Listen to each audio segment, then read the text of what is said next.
서울 청량리에 정신병원이 있어요. 그 정신병원에 근무하셨던 한 의사분이 칼럼을 쓴 내용을 보니까 어느 날 그 정신병원에 한 청년이 입원을 했는데 이 사람은 항상 자기에게 황제님이라고 하는 말을 안 하면 다 거부하는 그런 정신질환자가 입원을 했었다는 거예요. 그 의사가 가서 황제님 진찰할 시간입니다. 또 영양사가 와서 황제님 식사 시간입니다. 간호사가 와서 황제님 약 드실 시간입니다. 모든 것을 황제라고 하는 말을 안 하면 거부하는 그런 미친 청년이 입원했다는 거예요. 근데 한 6개월이 지난 다음에 처녀 하나가 입원했는데 이 처녀도 여왕님이라고 하는 말을 안 하면 거부하는 여자가 입원을 했었다는 거예요. 그래서 의사들이 두 사람을 한번 연구해보자. 그래서 황제라고 하는 청년에게 찾아가서 물었다는 거예요. 황제님, 드릴 말씀이 있습니다. 뭔가? 아니, 한 나라에 황제님이 한 분이 계시든지 여왕님이 한 분이 계시든지 해야 되는데 우리 병원에 황제님 말고 여왕님이라고 하는 여인이 있으니 이를 어찌하면 좋겠습니까?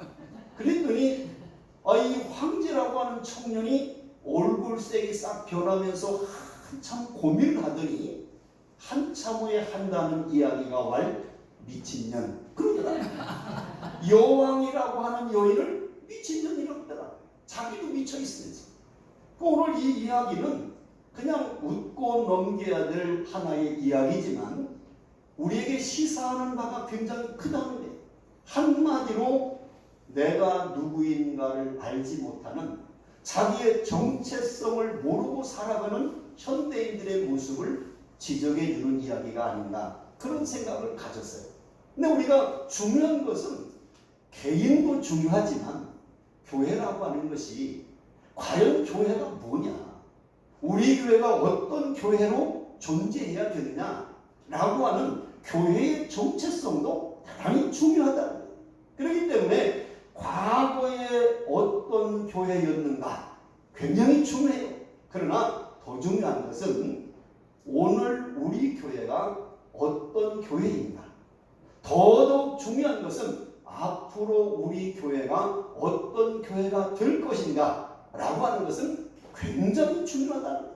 그렇기 때문에 저는 오늘 성경에서 우리가 본받고 싶을 만한 모델적인 교회가 뭔가 그 생각을 하면서 오늘 본문의 말씀으로 은혜를 나누려고 합니다. 오늘 이 본문의 말씀의 내용의 배경을 보면은 이방 선교의 구심점이 된 안디옥 교회가 어떻게 세워졌는가, 그 설립 과정과 그 교회가 어떻게 하나님을 섬긴 교회였는가를 설명해 주고 있는 말씀입니다. 여러분, 우리가 잘 아는 이 예루살렘 교회가 120명의 사람으로 시작해서 3,000명, 5,000명으로 급격한 부흥이 일어났습니다.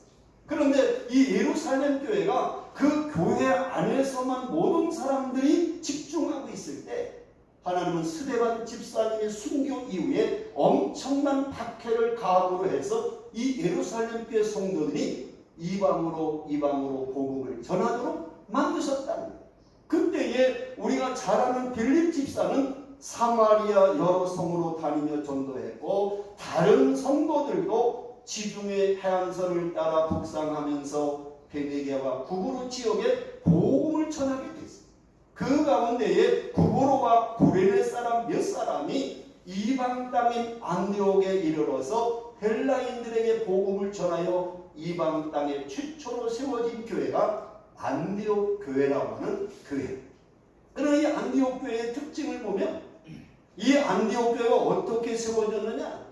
예루살렘 교회의 박해의 결과로 흩어진 성도들에 의해서 세워졌고 목회자가 아닌 평신도들에 의해서 세워졌고 이방 땅에 세워진 최초의 교회가 안디옥 교회였다. 그런데 이 안디옥 교회가 더 큰 것은 뭐냐면 최초로 선교사를 파송했던 교회가 안디옥 교회입니다. 그렇기 때문에 저는 오늘 복음촌 우리 침례교회를 와서 어제 제가 방문하고 또 오늘 예배를 드리면서 너무나 귀하고 훌륭한 교회예요. 제가 미국의 부흥회를 25년 다니며 집회를 했고 세계 36개국 제가 부흥성회를 인도했던 사람인데 해외의 우리 교회들을 보면요 정말 어렵습니다. 미국도 참 어렵습니다. 그런데 오늘 이 일본은 미국이나 다른 곳보다 교회 세운다는 선교한다는 게 너무 어려운 지역. 그런데 이 지역에서 이렇게 교회를 가지고 있는 교회는 이건 보통 교회가 아닙니다. 할렐루야. 이렇게 아멘 하는 거예요. 아니 교회를 칭찬하는데 왜 아멘 안 합니까? 할렐루야. 왜 그렇게 아멘을 하면 훨씬 설교를 잘해져요. 네. 믿습니까? 네. 그래서 이 교회가 정말 하나님의 특별한 섭리와 계획 가운데 이곳에 교회를 세워졌구나. 그런 생각하면서 나는 우리 복음촌 침례교회가 오늘 안디옥교회와 같은 놀라운 역사가 일어나기를 주님의 이름으로 축복합니다. 그러면 이 안디옥교회가 어떤 교회로서 질적으로 양적으로 부흥한 교회, 우리가 모델로 삼을 만한 교회였는가, 그 안디옥교회가 어떤 교회였는가를 오늘 본문을 통해서 몇 가지 생각해 보려고 합니다. 자, 먼저 이 안디옥교회를 보면은 어떤 교회였는가? 칭찬과 인정을 받은 교회였어요. 한번 따라합시다. 안디옥교회는 칭찬과 인정을 받은 교회였다. 자, 오늘 말씀은 오늘 사도행전 11장 오늘 여기 25절 26절을 보면 25절 보세요. 말씀 보면 바나바가 사울을 찾으러 다소에 가서 26절 만남에 안디옥에 데리고 와서 둘이 교회에 1년간 모여 있어 큰 무리를 가르쳤고 제자들이 안디옥에서 비로소 그리스도인이라 일컬음을 받게 되었더라. 여기 그리스도인이라는 말이 나와요. 영어로 크리스찬이라는 말입니다. 근데 중요한 건 여러분 성경에 이 그리스도인이라는 말은요 딱 3번 나와요. 오늘 본문에 나오고 또 아그리빠 왕이 바울의 전도를 받고 사도행전 26장에 보면 내가 적은 말로 나를 권하여 그리스도인이 되게 하려 하는도다 할 때 그리스도인 말이 거기 한 번 나와요. 또 베드로 사도가 베드로전서 4장에 보면은 만일 그리스도인으로 고난을 받으면 부끄러워하지 말고 도리어 그 이름으로 하나님께 영광을 돌리라고 하는 말씀 그리스도인이라는 말이 또 한 번 나와요. 성경 3번 딱 나와요. 이 그리스도인이라는 말을 우리가 그 의미를 깨달으면 굉장히 중요한 말씀입니다. 그리스도인 영어로 크리스찬이라는 말은 그 원어를 찾아온 두 단어가 복합돼서 나온 합성어예요. 한마디로 말하면 헬라의 크라이스트라고 하는 단어와 IAN이라고 하는 라틴어의 전미사가 붙어서 그리스도인이라는 말이 나왔어요. 근데 뭐 크라이스트라는 건 우리 예수님이라는 건 다 알지만 이 IAN이라는 라틴어의 전미사가 뭐냐면 무엇에 속해 있다 그런 뜻이에요. 그러니까 그리스도인 크리스찬이라는 말의 의미가 뭐냐? 예수님께 속한 사람, 예수님처럼 사는 사람, 예수님과 닮은 사람, 그런 의미가 그리스도인이라고 하는 단어의 의미예요. 그러니까 세상 사람들이 바라볼 때 안디옥 교회 성도들은 꼭 예수님처럼 사는 사람들이다라고 평가를 받았다. 저는 성경에서 아니 초대교회인 예루살렘 교회 성도들도 그리스도인이라는 칭찬을 받지 못했는데 이방 땅에 세워진 이 안디옥 교회 성도들이 얼마나 예수님처럼 삶을 살았으면 세상 사람들이 안디옥 교회 성도들을 바라볼 때마다 꼭 예수님처럼 사는 사람들, 예수님처럼 말하고 예수님처럼 생각하고 예수님처럼 삶의 모습을 보여주는 사람이라고 칭찬을 받았을까? 이게 대단히 중요하다.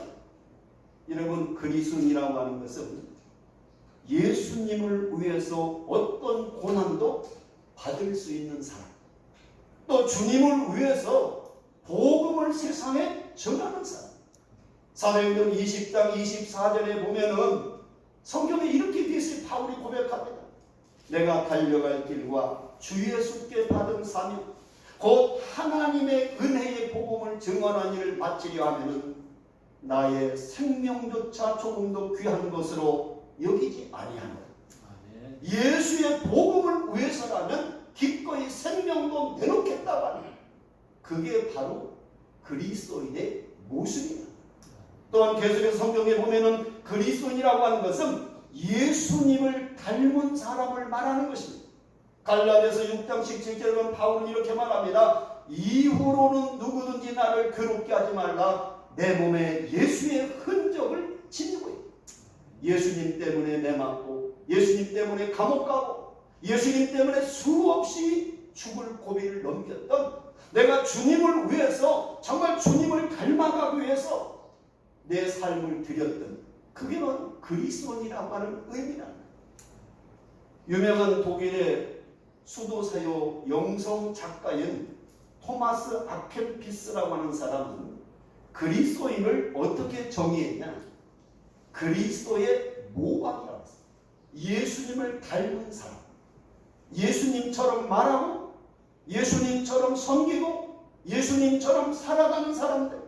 그래서 사도 바울이 고린도전서 11장 1절에 보면 내가 그리스도를 본받는 자가 된 것 같이 너희는 나를 본받는 자가 되라. 아멘. 여러분, 저는 마태복음 5장에 예수님께서 너희는 세상의 빛이다, 너희는 세상의 소금이다, 그 말씀을 하실 때 이해가 안 됐어요. 아니, 예수님이 왜 너희는 세상의 소금이다, 빛이라고 했을까?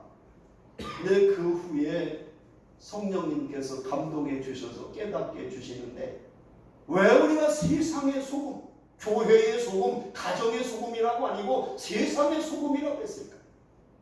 여러분, 이 세상에 고여있는 모든 물은 다 썩게 돼 있어요. 어떤 물? 그러나 고여있는 물 가운데 썩지 않는 유일한 물이 뭐냐? 바닷물이에요. 바닷물은 고여있어서 썩지 않습니다. 왜? 소금이 있기 때문에 썩지 않습니다.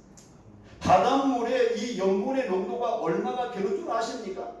바닷물이 100이라고 한다면 이 소금, 염분의 농도는 약 2~3%가 들어있어요. 2~3%의 소금이 있기 때문에 바다는 생명이 있고 살아있는 바다가 되는 거예요. 소금이 있기 때문에 고기나 모든 해초가 살아있는 바다가 됐다. 그럼 대한민국을 보십시오. 대한민국 인구의 4분의 1이 예수 믿는 사람, 25%가 예수 믿는 나오잖아요. 그 25%의 소금이 가득한데 왜 대한민국은 부패하고 썩느냐? 소금이 맛을 잃어버리면 길가에 버리고 사람들에게 밟힐 뿐이라고 주님이 말씀하시다. 오늘날 우리가 세상의 소금으로서 맛을 내서 조미료 역할을 하고, 썩는 걸 방지하는 방부제 역할을 하고, 치료제 역할을 하는 역할을 우리가 하느냐? 세상 속에 들어가 그리스도인으로서의 삶을 사느냐, 그 말이에요.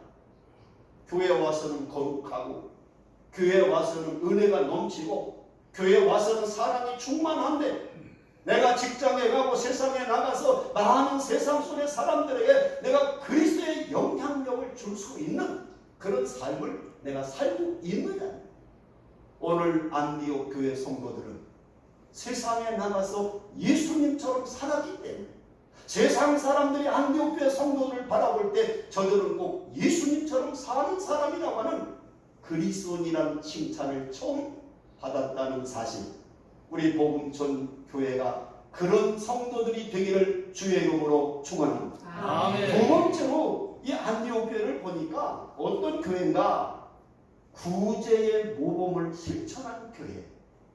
오늘 성경 말씀 본문의 29절 30절을 보면 제자들이 각각 그 힘대로 유대에 사는 형제들에게 부조를 보내기로 작정하고 이를 실행하여 바나바와 사울의 손으로 장로들에게 보내니라. 이렇게 기록되어 있어요. 자, 그 앞에 말씀을 보면은요, 이 예루살렘에서 안디옥에 온 선지자 아가보라는 사람이 이 안디옥 교회에 와서 이혼을 해요. 그게 뭐냐면 천하의 큰 흉년이 앞으로 될 것이다 그랬는데, 그 아가보라고 하는 선지자가 예언한 대로 로마의 글라우디오 황제 때 팔레스타인 지역에 엄청난 흉년이 옵니다. 그래서 예루살렘 본교회가 어마어마한 큰 어려움을 당하고 있다는 소식을 안디옥 교회 성도들이 듣게 됩니다. 이때 안디옥 교회는 모교회와 같은 예루살렘 교회가 이 흉년으로 인해서 고통받는다는 사실을 알고, 자기들도 힘들고 어려운 가운데 있지만은 우리가 힘을 모아서 이 예루살렘 교회의 어려움을 우리가 조금이나마 힘이 되주자 해서 그들이 구제 헌금을 모아가지고 바울과 바나바를 통해서 본교회인 예루살렘 교회에 구제 헌금을 보냈다라고 하는 말씀이 오늘 본문에 기록되고 있습니다. 여러분, 우리가 이 안디옥 교회가 우리 교회를 주목해야 될 이유는, 이렇게 아가보라고 하는 선지자의 예언을 믿고 양식을 준비하는 믿음의 사람들이 안디옥 교회 성도들이고, 또한 필요한 사람을 위해서는 기꺼이 자기들의 어려운 중에서도 힘껏 힘을 모아서 그들을 도울 수 있는 사랑의 실천자예요. 어떤 어려움에서도 양식을 모을 수 있는 근면하고 성실한 사람들이 안디옥 교회 성도였다 하는 것을 우리에게 가르치고 있다. 여러분, 성경에 보면은 구약 신명기 15장 11절에 보면 하나님께서 모세를 통해서 이스라엘 백성이 가르쳐요. 땅에는 언제든지 가난한 자가 그치지 아니하겠으므로 내가 네게 명하여 이르노니 너는 반드시 네 땅 안에 네 형제 중 곤란한 자와 궁핍한 자에게 네 손을 펼치리라. 어려운 사람들은 어느 시대나 있으니 그 사람들을 위해서 너희의 가진 것으로 그들을 섬기고 그들을 구제하라고 하는 말씀을 하나님이 주셨어요. 지혜서인 잠언 11장 25절에 보면 구제를 좋아하는 자는 풍족하여질 것이요 남을 윤택하게 하는 자는 자기도 윤택하여 지리라고 해요. 잠언 28장 27절 가난한 자를 구제하는 자는 궁핍하지 아니하려니와 못본 채 하는 자에게는 저주가 많으니. 그리스도인이 어떻게 사랑을 실천해야 될 것인가를 주님이 말씀하셨고 또 성경이 말씀하고 있다. 특별히 구제에 대한 말씀을 성경은 세 가지로 교훈을 주시고 있어요. 첫 번째는 뭐냐면 구제할 때는 은밀하게 구제해야 된다. 그렇게 말씀해요. 마태복음 6장 3절 4절에 보면 예수님이 말씀하죠. 너는 구제할 때에 오른손이 하는 것을 왼손이 모르게 하여 네 구제함을 은밀하게 하라. 은밀한 중에 보시는 너의 아버지께서 갚으십니다. 구제하면서 나팔 불지 말라는 거예요. 내가 이렇게 누구를 돕는다, 얼마를 돕는다 이렇게 떠들지 말고 은밀한 중에 보시는 하나님의 아시니 은밀하게 보이지 않게 구제하라. 주님이 가르쳤어요. 또 성경에 보니까 구제는 자기 희생이 따라야 해요. 어려운 사람을 보면서 도와줘야지, 저렇게 고통당하는 사람을 구제해야지 말만 하지 말고 내 물질, 내 몸, 내가 희생을 통해서 구제를 실천하라. 그 말씀에 보면은 우리가 야고보서 2장 15절 16절에 야고보 사도가 말씀하잖아요. 만일 형제나 자매가 헐벗고 일용할 양식이 없는데 너희 중에 누구든지 그에게 이르되 평안히 가라, 더럽게 하라, 배부르게 하라 하며 그 몸에 쓸 것을 주지 아니하면 무슨 유익이 있으리요? 고통당하고 어려움을 당하는 사람에게 왜 굶으세요? 많이 드세요? 따뜻하게 사세요? 배부르게 하세요? 말만 하고 아무것도 도와주지 않으면 그것이 무슨 그 사람에게 의미가 있느냐? 항상 구제는 내가 그에게 뭔가를 희생해서 드릴 수 있는 희생이 따라야 돼. 전제에서 세 번째는 뭐냐? 구제는 반드시 사랑을 실천해야 된다. 여러분, 성경에 보면은 요한일서 3장 17절 18절에 요한 사도가 뭐라고 말씀합니까? 누가 이 세상의 재물을 가지고 형제의 궁핍함을 보고도 도와줄 마음을 가지면 하나님의 사랑이 어찌 그 속에 거하겠느냐? 자녀들아, 우리가 말과 혀로만 사랑하지 말고 행함과 진실함으로 살아가자. 할렐루야. 말만 가지고 뭐 돕겨라, 구제해라, 뭐 어떻게 하라 하지 말고 행함과 진실함으로 하는 것이 그게 사랑. 오늘 여러분, 오늘 이 안디옥 교회가 왜 성경의 모델적인 교회가 되느냐, 왜 오늘 우리가 본받을 만한 교회가 됐느냐라고 하는 것은 그 어려운 중에 자기 모교회와 같은 예루살렘 교회가 흉년으로 인해서 고통받는다는 사실을 알고 자기들도 어렵지만은 그 힘을 모아서 구제 헌금을 보낼 만큼 사랑을 실천하는 교회, 그것이 바로 오늘 우리의 현대 교회가 모델로 본받을 만한 교회가 되지 않는가 하는 생각을 갖게 됐습니다. 오늘 사랑하는 우리 복음전 교회가 정말 작고 어렵지만, 우리도 어렵지만 우리보다 더 어려운 사람들을 바라보면서 사랑을 실천하고 선한 영향력을 끼치는 복된 교회가 되기를 주 이름으로 축원합니다. 그런데 세 번째로 이 안디옥 교회를 보니까 어떤 교회냐? 협력과 조화로 연합된 교회. 한번 따라하세요. 협력과 조화로 연합된 교회다. 자, 넘겨서 사도행전 13장을 한번 보시면 사도행전 13장 1절도 안디옥 교회 얘기가 또 나와요. 자, 사도행전 13장 1절에 보니까 안디옥 교회의 선지자들과 교사들이 있으니 곧 바나바와 니게르라 하는 시몬과 구레네 사람 루기오와 분봉왕 헤롯의 젖동생 마나엘과 및 사울이라. 자, 이 사도행전 13장 1절에 보니까 안디옥 교회 성도들의 그 구성이 아주 다양하다는데요. 여기 나오는 이 바나바라고 하는 사람은 귀족 출신으로 땅을 하나님 앞에 기증할 만큼 재산이 많은 사람이에요. 또 니게르라고 하는 시몬은 흑인을 말합니다. 로마의 분봉왕 헤롯의 젖동생 마나엘은 고등관입니다. 그 외에도 비천한 자도 있고 무식한 자도 있고 노인도 있고 젊은이도 있고. 제가 전국의 부흥회를 한 25년 다니고 해외 집회를 한 20년 다니다 보니까 교회마다 특징이 있어요. 어떤 교회 가면 선생님들이 거의 89%의 선생님들 교회가 있어. 또 어떤 교회는 가면 이 사업하시는 분들이 한 7, 80% 사업하는 사람들이 집중된 교회가 있어요. 다 보면 끼리끼리 모여있는 교회가 굉장히 많습니다. 왜냐하면 다양한 사람이 같이 신앙생활하기가 어려워요. 가진 사람이 많은 데는 또 없는 사람이 거기 가서 같이 신앙생활 어려워요. 이런 것처럼 배운 사람이 많은 데는 또 배우지 못한 사람이 가기가 또 어려워. 그래서 되게 보면 이렇게 비슷한 사람끼리 모여진 교회가 너무 많더라고요. 서울 마찬가지. 그런데 오늘 이 안디옥 교회는 어떻게 하냐면 오늘 이 말씀을 보니까 젊은이와 노인이 함께하는 나이를 초월한 교회, 흑인과 백인이 함께하는 인종을 초월한 교회, 배운 자와 못 배운 자가 함께하는 지식을 초월한 교회, 그 다음에 귀족들과 평민이 함께하는 신분 계급을 초월한 교회, 부자와 가난한 자가 함께하는 물질을 초월한 교회, 다양한 사람들이 조화를 이루고 하모니를 이룬 교회, 이것이 바로 오늘 현대교회가 모델을 삼을 만한 본받을 만한 교회가 아니겠느냐라고 하는 말씀. 어떤 사람이든지 교회를 와서 함께 주 안에서 하나 되고 연합되는 교회가 그 좋은 교회죠.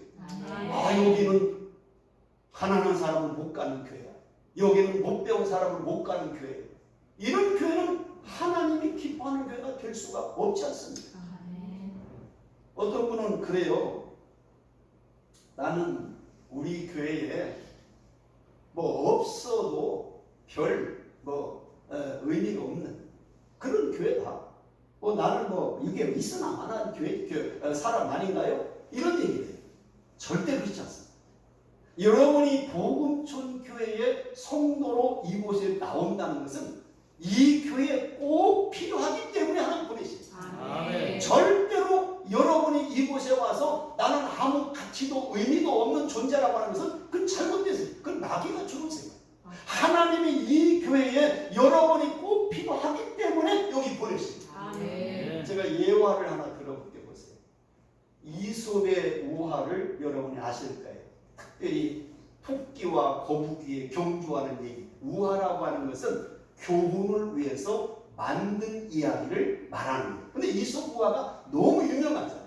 그 이솝 우화에 보면 이 손가락 5이 자랑대회를 했대요. 손가락 다시 딱 가가지고 엄지가 딱 일어나더니 5개 손가락 중에 내가 최고다. 왜? 사람들이 항상 1등하고 제일 갈 때 엄지를 딱 세우면서 내가 제일이다. 내가 최고다. 이렇게 하지 않냐? 내가 최고다. 그러니까 검지가 야, 사람들이 어디를 가르칠 때 엄지 가지고 이것 봐라 저것 봐라 그러냐? 이것 가지고 이것 봐라 저것 봐라 가르치지. 내가 최고다. 근데 중지가 5개 중에 누가 키가 제일 크냐? 내가 제일 크지 않냐? 내가 최고다. 그러니까 이 고등 약지가 하는 얘기가 야, 사람이 다이아몬드 반지 어디다 끼냐? 이 4번째다 끼지 않냐? 내가 최고다. 서로 막 잘났다고 4손가락이 막 자랑대회를 하는데 새끼손가락이 가만히 있더라는 거예요. 그래서 4손가락이 막 싸우다가 우리 넷이서 물어보자. 그래서 새끼손가락이 물었대요. 너 새끼손가락 너는 뭐 자랑할 거 있어? 해봐. 그러니까 새끼손가락이 벌떡 일어나더니 너희들 까불지 마라. 나 없으면 병신이요.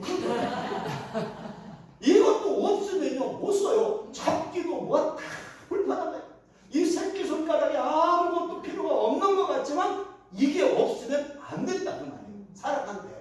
믿습니까? 아멘. 여러분이 생각할 때 나는 우리 교회에 새끼손가락 같이 뭐 있으나 마나 뭐 별 의미가 없어 이런 생각하면 안 된다는 말이에요. 여러분도 여기에 필요하기 때문에 하나님 보내셨어요. 여기에 필요 없으면 하나님 딴 데로 가게 하셔요. 그러니까 여러분이 나는 이 교회에 작은 새끼손가락 같을지라도 이 교회에 뭔가 내가 해야 될 일이 있어서 하나님이 보내셨구나. 할렐루야. 할렐루야. 나는 충청도 사람인데요. 충청도 사람은요 참 느려요. 그래서 비가 와도 절대 뛰지 않습니다. 그래서 내가 집사님 비 와요 뛰어요 그러면 목사님 뛰어간다고 비 덜 맞아요 그러고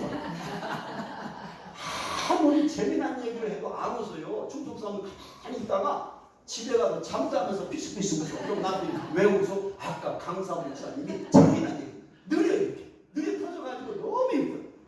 근데 여러분은 아멘도요 중국 사람들 안 해요. 왜 안 하냐고 그냥 뭐라 했더니 목사님 말이 빨라서 아멘 하려면서 말이 지나가 버린다는 거예요. 그러다가 그냥 해라 그냥 또 오니까 내가 말이 빠르거든. 충청도 굉장히 빨라져요.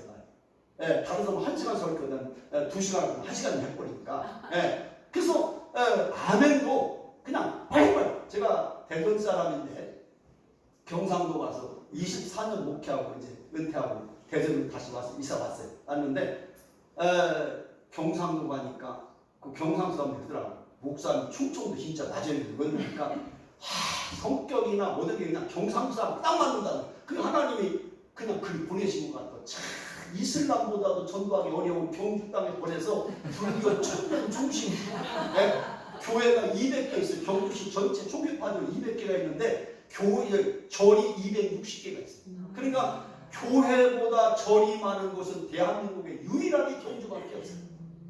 거기에 침례교는 6개밖에 없어. 장로교가 90%. 이단이라고 해 침례교를. 그런 데 가가지고 40명 50명 모이는 24년 된 교회 가서 그것도 3년마다 목사 내쫓는 교회 가가지고 제가 24년 했으니까 그리고 교회가 1000명 이상 교회를 만들었으니까 하나님의 역사로 그런 일이 벌어졌어요. 그런 얘기는 내일 저녁 붕괴 때도 조금씩 할 거예요. 기대하시라 개봉. 안 오시면 후회할 거예요. 왜? 제가 괜찮은 목사라니까. 왜? 뭐 이렇게 은퇴했다고 하니까 아이고 저 은퇴 목사가 뭘 알겠나. 머리만 좀 빠졌지 아직도 영적으로 살아있다니까. 할렐루야. 은퇴한 지 5년밖에 안 됐으니까 아직도 살아있지. 믿습니까? 어떤 분은 그러셔고 지금 제가 대전에 장경동 목사가 제가 그 협동 목사인데 그 대전 와서 그 동명학교라고 이 중학교에 가서 전도 좀 하라는 거예요. 그래서 내가 아니 70 훨씬 넘은 사람이 지금 초등학교 졸업한 애들 데리고 뭘 한다니까. 아니 목사님 옛날 교목했잖아요. 그러니까 가서 전화해 전도. 그래서 가가지고 3월 2일날 입학식하고 갔어요. 근데 전교생이 54년 된 학교인데 전교생이 73명. 왜냐하면 점점 그 보문산 밑에 있는 학교인데 그 지역이 낙후되다 보니까 아이들이 없어요. 그래서 폐교 직전에 학교요. 근데 그 학교를 가보니까 교감선생님 한 분이 딱 믿는 분이세요. 그래서 이제 수요일 날 점심시간에 예배를 드리도록 해가지고 시작을 했는데 뭐 믿는 애들 한두 명이 이제 교감선생님 데리고 와서 시작을 했어요. 근데 아니 내가 70 훨씬 넘은 사람이 애들이 뭐 통하는 게 이게 통하는 게 서로 안 맞는 거라 이게. 그런데도요 출판 놓고 내가 15분 설교하고 점심시간에 밥 먹고 30분 밥 먹고 올라오고 20분에 찬송 5분하고 설교 15분 하는데 그 아이들이요 예수 믿고요 지금 33명이면 조각입니다. 7월 18일 전교회 반이 지금 나와서 이제 9월달 개강 다시 하는데 시작하면 나머지 전교생 다 예수 믿게 하려고 했잖아요. 하나님이 나이 먹은 나를 보내서 그 어린 애들 혼자 같은 애들하고 말씀을 전하는데도 이 커뮤니케이션이 되게 하는 역사하시는 거예요. 다 영적 기도하고 애들이 막 그렇게 맨날 손들고 공부 안 하고 잠자고 있는 애들이 그 예배 시간 나오면 눈이 똘랑똘랑해서 막 질문하고 그래요. 그래서 교감선생님이 희한하다는 거예요. 자, 수업시간 잠만 자는 애들이 어떻게 여기 와서 목사님 말씀을 잘 듣느냐. 그러니까 하나님의 성령께서 하시니까 이 아이들이 공부는 못해도 예수만 변화가면 인생도 바뀌고 세상도 바꿀 수 있을지 모르잖아요. 사울을 바울로 만드신 하나님께서 이 아이들을 통해서 중학생들이 이 아이들이 앞으로 어떤 사람이 될지 모르잖아요. 그러니까 열심히 집사람하고 가서 집사람 간식 갖고 해주고 나는 그 말씀 전화 15분 전화하면요 얼마나 빨리 앉아라 보고 전에 15분 막 그런 거라. 그런데도 하나님이 그들의 마음을 감동시켜서 집에 가가지고 엄마 아빠하고 교회 나가자고 해서 교회 안 나가던 부모가 교회 나가고 또 교회 우리 동명 학교에서 제가 학교 예배를 시작했어요. 그래서 지금 둘이서 집사람하고 했는데 지금 10명이 모여요. 주일날 우리 어른들도 그러니까 동명학교 복음화로 해서 지금 모여서 기도하고 학교 수요일날 전도하고 그러거든요. 그러니까 어디를 가든지 주의 이름으로 가서 하면 내가 하는 것이 아니라 하나님이 나를 도구로 쓰셔서 하신다. 이 복음 전개도 마찬가지예요. 황 목사는 제가 훌륭한 거 잘 알고 교제에 이제 알게 돼서 하지만은 황 목사는 하시는 게 아니고 하나님의 성령께서 하시는 거예요. 여러분을 통해서 이 지역에 복음을 이루기 위해서 많은 일본의 영혼들을 살리시기 위해서 하나님 이곳에 교회를 세우셨고 그를 통해서 역사하실 것인데 나는 안기록교회와 같이 이 교회가 서로 다양한 사람들이 외국 사람이든 한국 사람이든 일본 사람이든 이곳에 와서 연합되고 하나되고 하나가 조화를 이루어서 하나님의 나라를 이끌어가는 위대한 역사가 일어나기를 주의 이름으로 축원합니다. 시편 133편 1절에 보면 보라 형제가 연합하여 동거함이 어찌 그리 선하고 아름다운고. 아모스 3장 3절에 보면 두 사람이 뜻이 같지 않은데 어찌 동행하겠으며라고 말씀하고 있잖아요. 출애굽기 17장에 보면 이제 아말렉과 이스라엘 전쟁할 때 여호수아가 전쟁터에 나가고 모세는 산에 가서 손을 들고 기도하는데 손이 올라가면 이기고 내려가면 지고 이게 반복됐어요. 그때에 모세를 수행했던 아론과 훌이 평평한 돌에 모세를 앉히고 한쪽 팔은 아론이 붙들고 한쪽 팔은 훌이 붙들고 세 사람이 연합해서 하루해가 지기까지 기도할 때 아말렉을 이스라엘이 이겼더라 말씀하고 있잖아요. 우리가 모세와 같은 능력의 사람도 인간이기 때문에 기도의 팔이 내려올 수 있다는 거예요. 이때 아론과 훌이 함께 한쪽 팔을 붙잡아주는 연합을 통해서 승리를 거둔 줄로 믿습니다. 그러므로 우리가 늘 이 교회가 오케스트라를 보면 관악기도 있고 현악기도 있고 타악기도 있잖아요. 소리가 각각 다르지만 그것이 한 악보를 같이 연주할 때 엄청난 감동의 음악을 만들지 않습니까? 똑같은 거예요. 한 사람 한 사람 은사가 다르고 재능이 다르고 성격이 다르고 모든 것이 하나 되지 않을 것 같지만 예수 이름 안에서 하나 되고 연합될 때 그 힘, 그 파워는 엄청난 하나님의 역사가 일어나는 줄로 믿습니다. 마지막 말씀 하나 마치겠습니다. 안디옥교회는 어떤 교회냐? 주님의 명령에 순종한 교회. 자, 오늘 성경 말씀 사도행전 13장 2절 3절에 보니까 주를 섬겨 금식할 때 성령의 이르시되 내가 불러 시키는 일을 위하여 바나바와 사울을 따로 세우라 하시니 이에 금식하며 기도하고 두 사람에게 안수하여 보내니라. 이 말이 뭐냐면 이 안디옥 교회가 세계 최초로 선교사를 파송한 교회가 안디옥 교회였다는 거예요. 오늘 그 말씀이지. 바울과 바나바에게 안수해서 세계 선교를 위해서 파송했던 교회. 그래서 바울은 이제 1차 전도 여행 후에는 그때는 바나바와 바울이 함께 전도 여행을 갔다 왔지만 2차 전도 여행 때는 바울은 신라를 데리고 수리아와 길리기아로 갔고 바나바는 마가 요한을 데리고 구브로로 가는 이 안디옥 교회가 바울과 바나바를 선교사로 파송했던 교회가 바로 이 안디옥 교회였다는 거예요. 그럼 왜 선교가 중요한가요? 여러분 교회의 존재 이유가 뭡니까? 교회는요 영혼을 살리는 일을 하지 않으면 존재의 의미가 없습니다. 우리끼리 모여서 무슨 뭐 세상 집단합니까? 세상 놀이합니까? 교회를 이 땅에 세우신 목적은 영혼을 살리기 위해서 세우신 거예요. 여러분 성경에 보면은 왜 전도가 필요하고 선교가 중요하냐? 한 영혼이 천하보다 귀중하기 때문에 예수님이 마태복음 16장 26절에 말씀하잖아요. 사람이 만일 온 천하를 얻고도 제 목숨을 잃으면 무엇이 유익하리요? 사람이 무엇을 주고 제 목숨을 바꾸겠느냐? 마가복음 5장에 보면 그라사의 한 미친 군대 귀신 들린 사람이 그저 막 옷을 벗고 자기 몸을 돌로 치고 공공묘지에 소리 지르고 사람들이 쇠사로 묶으면 끊어버리고 아무도 통제할 수 없는 이 군대 귀신 들린 사람을 위해서 예수님이 오시다. 그리고 2,000마리의 돼지떼를 바다에 몰살시키면서까지 그 미친 군대 귀신 들린 사람을 회복시키잖아요. 세상 사람들은 한 사람의 미친 사람보다의 가치보다는 2,000마리의 돼지의 가치를 중요시합니다.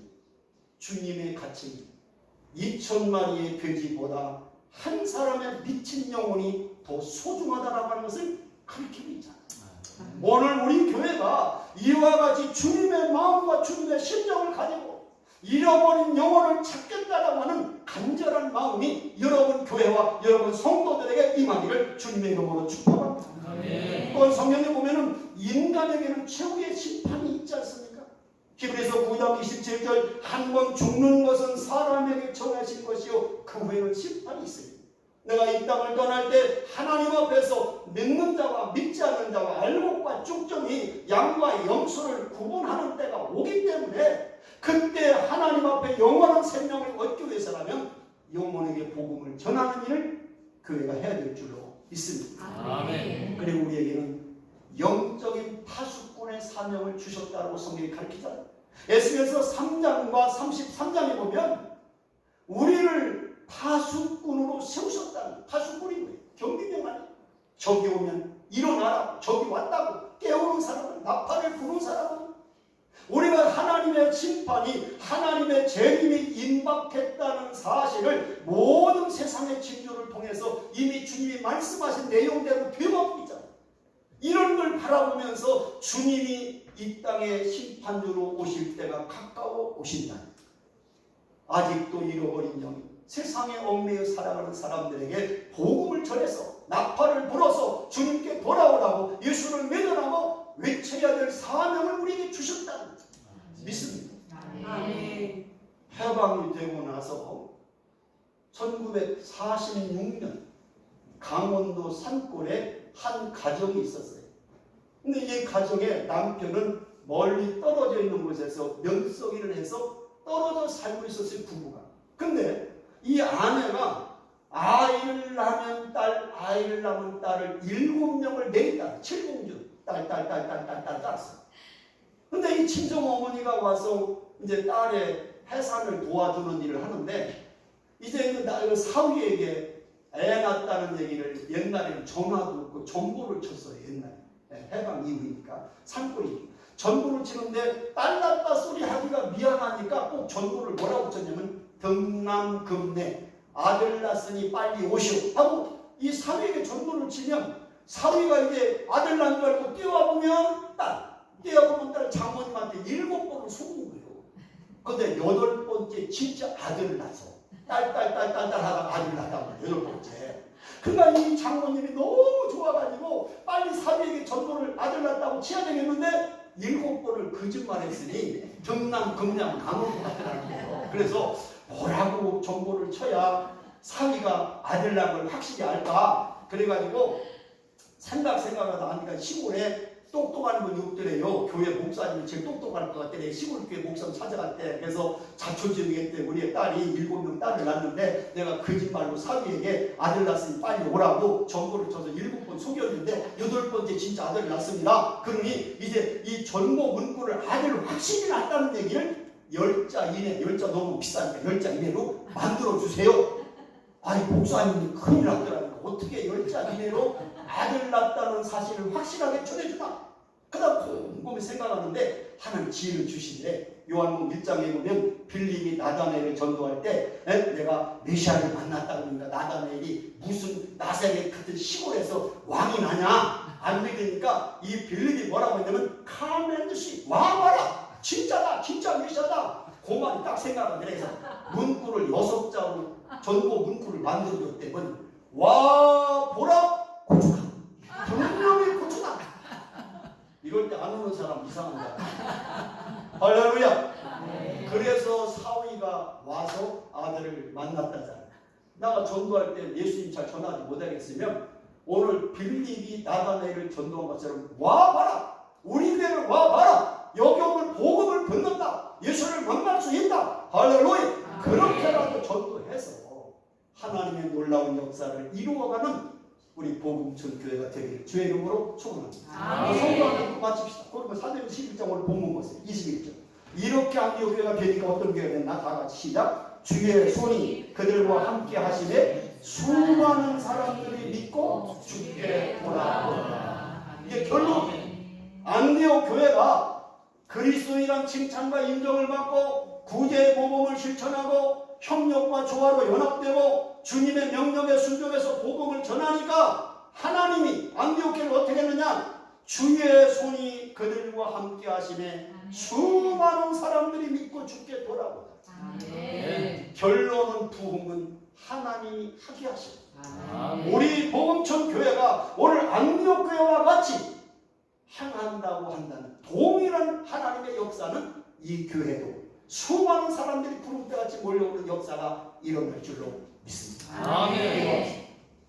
하나님 오늘 거룩한 주일 아침 예배로 하나님께 영광을 돌리게 하시니 감사합니다. 아멘. 오늘 말씀을 통해서 우리 복음천 교회가 정말 성경에 나오는 모든 교회 안디옥 교회와 같이 하나님이 이 시대에 감당할 수 있는 교회 되게 하옵소서. 아멘. 우리 황 목사님을 중심으로 온 성도가 연합되고 하나되고 선교에 열심하는 교회, 서로가 하나님 앞에서 구제와 사랑을 실천하는 교회, 그리스도인이라고 하는 삶이 교회와 세상 속에서 그리스도인답게 살아가는 구별되고 성별된 성도들이 되어서 이 지역의 수많은 영혼들이 주님께 돌아오는 구원의 역사가 이루어지게 하여 주시옵소서. 아멘. 이제는 우리를 죄악 가운데서 구속해 주신 예수 그리스도의 그 크신 은혜와